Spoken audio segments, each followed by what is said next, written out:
L'utilisation d'un outil pour marteler remonte à la préhistoire, alors que les hommes utilisaient des pierres à cette fin. Le marteau moderne a évolué par rapport à cet outil rudimentaire. De nos jours, avec sa tête en acier forgé et son manche ergonomique, le marteau a peu à voir avec son ancêtre.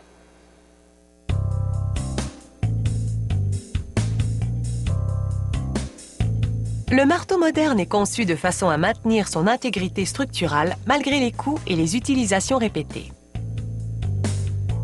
La fabrication commence avec une épaisse barre d'acier. Un système automatisé l'envoie dans un four à induction réglé à plus de 1000 degrés Celsius. La chaleur intense rend l'acier malléable. Cette forge transforme alors l'acier brûlant en une série d'empreintes en forme de marteau. Cette cisaille ébavure ensuite les bords rugueux de l'acier forgé. Les retailles seront recyclées. Un ouvrier insère ses empreintes dans une presse qui les raffine. Les ébauches de marteau refroidissent ensuite sur ce support rotatif. Elles sont par la suite placées dans un tonneau d'ébavurage avec de minuscules morceaux d'acier difficiles à voir à l'œil nu. Ils jouent toutefois un rôle important, car en culbutant avec les marteaux, ils éliminent les résidus et les débris et procèdent à un nettoyage impressionnant. Chaque marteau est maintenant fixé dans un dispositif qu'il fait tourner contre des courroies abrasives qui définissent sa tête. Ces courroies taillent aussi un biseau. C'est une caractéristique de sécurité, car une tête biseautée est moins encline à produire des éclats lors de l'impact. Ce disque de tronçonnage trace des rainures sur la tête du marteau, puis ce dispositif la repositionne pour que la tronçonneuse puisse l'entailler dans une autre direction afin de former un quadrillé. Les clous sont moins susceptibles de glisser sur cette surface lors de l'impact. Il est temps de procéder au trempage des marteaux. Pour ce faire, ils sont plongés dans un bain bouillant, puis enduits d'huile de trempe qui refroidit le métal si rapidement qu'il durcit. Ils sont ensuite polis à nouveau pour rendre l'acier luisant.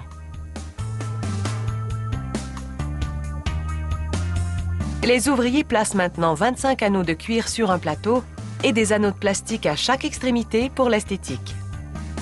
Le bout est refermé par un disque de métal dentelé. Le plateau est glissé dans un compartiment et le manche du marteau est inséré dans les anneaux.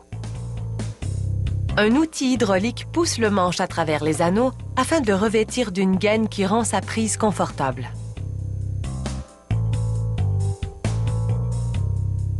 L'extrémité du marteau est placée dans un étrier et un outil rotatif aplanit les dentures qui jaillissent de la plaque de métal, la fixant à la gaine de cuir.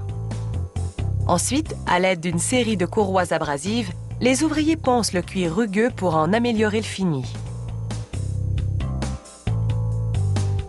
Voici une cuve de vernis industriel dans laquelle les marteaux sont immergés à répétition. En séchant, le vernis procure à la gaine de cuir un fini résistant et élégant. En outre, on ne remarquera plus qu'il s'agit d'un assemblage et non d'un morceau unique texturé.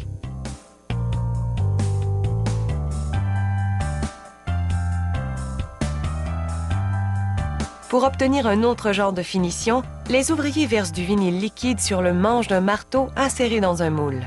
Le vinyle adhère au marteau en durcissant. Le moule imprime des alvéoles dans le manche qui rendront le marteau plus facile à agripper. L'excédent de vinyle durci est meulé et le manche travaillé. Certains ouvriers préfèrent ces manches car le vinyle est un matériau anti-choc. Le numéro de modèle est estampillé sur le marteau. Des pistolets à peinture vaporisent l'acier de vernis pour le protéger de la rouille.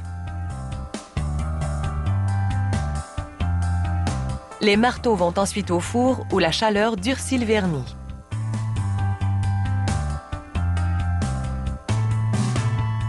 Une fois le logo de la compagnie estampillé sur le vinyle, chaque marteau est inspecté visuellement. Ce n'est qu'après que le sceau d'approbation est apposé. Il faut environ une journée pour fabriquer un marteau. Et avec l'éventail de modèles proposés, chacun y trouvera son compte.